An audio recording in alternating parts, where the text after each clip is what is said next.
آج ہم خوشاب کے ایک ایسے کردار پر بات کر رہے ہیں جن کا نام ملک چراغ المعروف چراغ بالی کئی دہائیوں تک خوف اور دہشت سے جڑا رہا۔ جی بالکل، ہڈالی سے تعلق تھا ان کا۔ ہمارے پاس ایک تفصیلی رپورٹ ہے جو ان کی زندگی کے اتار چڑھاؤ کو دیکھتی ہے۔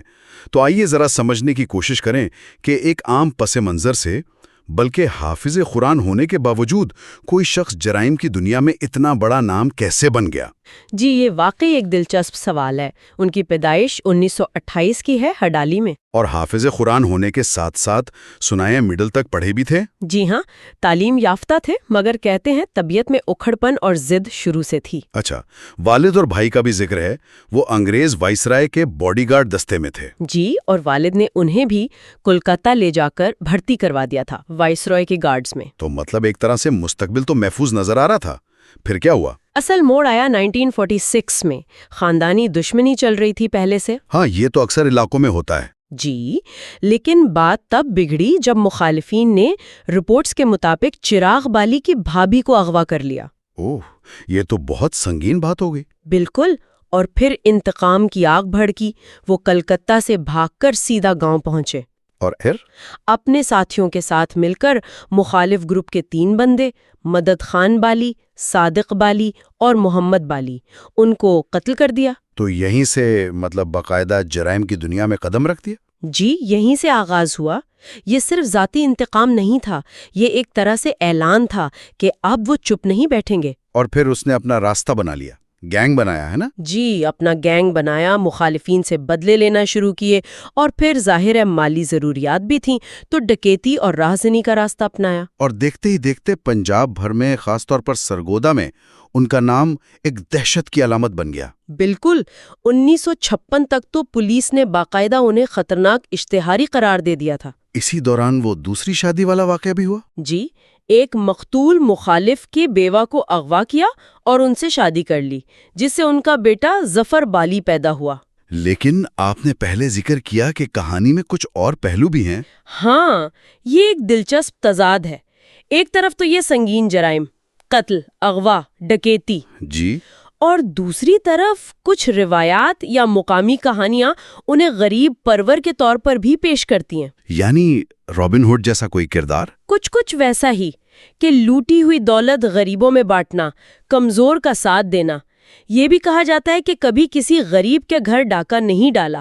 اب اس میں کتنی سچائی ہے یہ کہنا مشکل ہے۔ واقعی یہ تضاد غور طلب ہے۔ اچھا، ان کا اثر صرف جرائم تک نہیں رہا، وادی سون میں کسی اور گینگ سے بھی ٹکراؤ کا ذکر ملتا ہے۔ جی، ملک محمد خان دھرنالیا کا گینگ تھا۔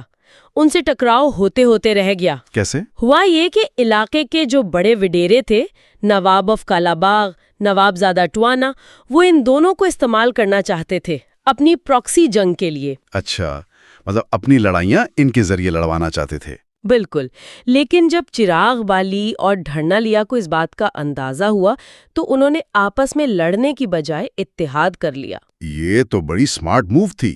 جی، اس سے ان کی طاقت اور اثر و رسوخ اور بڑھ گیا۔ پولیس سے تو کافی عرصہ آنکھ مچولی چلتی رہی ہوں گی۔ جی ہاں، کئی مقابلے ہوئے لیکن وہ ہاتھ نہیں آئے۔ آخرکار 1962 میں گرفتار ہوئے، شاہپور میں ایک عرس کے موقع پر۔ اور پھر سزائیں ہوئیں؟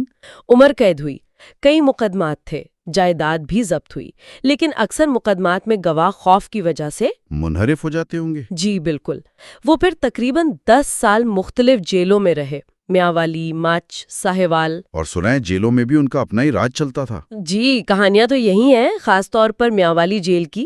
وہاں ان کی دوستی نواب اکبر بگٹی سے ہوئی۔ اوہ، بلوچستان کے نواب اکبر بگٹی سے؟ جی ہاں، اور یہ دوستی اتنی گہری ہوئی کہ چراغ بالی نے اپنی بیوی اور بیٹے ظفر بالی کو نواب صاحب کے پاس بلوچستان بھیج دیا۔ اچھا؟ اور نواب بگٹی نے نہ صرف انہیں پناہ دی بلکہ ظفر بالی کی پوری پرورش اور تعلیم کی ذمہ داری بھی اٹھائی۔ یہ تو ایک بالکل ہی الگ پہلو ہے کہانی کا۔ جی، یہ ان کے تعلقات اور اثر و رسوخ کو ظاہر کرتا ہے۔ لیکن وہ جیل سے نکلے کیسے؟ اگست 1971 میں انہیں جیل میں خبر ملی کہ ان کے بھائی کو قتل کر دیا گیا ہے۔ پھر تو ظاہر ہے۔ جی، وہ جیل توڑ کر فرار ہو گئے۔ جیل توڑ کر؟ جی ہاں، اور اس کے بعد تو انتقامی کارروائیوں کا ایک نیا اور شاید زیادہ شدید سلسلہ شروع ہوا۔ پنجاب میں ان کی دہشت اور بڑھ گئی۔ حکومت نے پھر کیا کیا؟ ان کی زندہ یا مردہ گرفتاری پر انعام رکھا، 2 مربع اراضی اور 25,000 روپے نقد۔ اس زمانے میں یہ بہت بڑی رقم تھی۔ لیکن آخرکار 1973 میں جب وہ پشاور سے غالباً افغانستان فرار ہونے کی کوشش کر رہے تھے تو گرفتار کر لیے گئے۔ اور پھر اگلے ہی دن کٹا سگرال کی پہاڑیوں میں ایک پولیس مقابلے میں، مبینہ پولیس مقابلے میں مارے گئے۔ تو یوں ان کا تقریباً 25 سالہ دور ختم ہوا۔ جی، ان کی زندگی پر بعد میں فلمیں بھی بنی۔ ہاں، 2 فلمیں بنی تھی، لیکن شاید سب سے اہم بات وہ ہے جو بہت بعد میں ہوئی، 2017 میں۔ آپ صلح کی بات کر رہے ہیں؟ جی، وہ 72 سالہ پرانی خاندانی دشمنی آخرکار ختم ہوئی۔ چراغ بلی کے بیٹے ظفر بلی اور مخالفین کے ورثہ میں صلح ہو گئی۔ جی، یہ اس طویل اور خون ریز باب کا ایک غیر متوقع لیکن مثبت اختتام تھا۔ چراغ بلی کی یہ پوری کہانی یہ ہمیں سوچنے پر مجبور کرتی ہے کہ کیسے ایک شخص معاشرتی اصولوں اور قانون سے اتنی بڑی بغاوت کر کے دہائیوں تک نہ صرف اپنا وجود قائم رکھتا ہے بلکہ ریاست کے لیے بھی ایک چیلنج بنا رہتا ہے۔ بالکل۔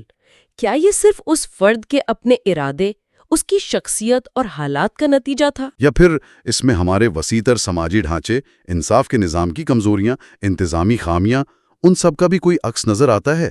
یہ وہ سوال ہے جو واقعی غور طلب ہے کہ ایسے کردار کیوں جنم لیتے ہیں اور کیسے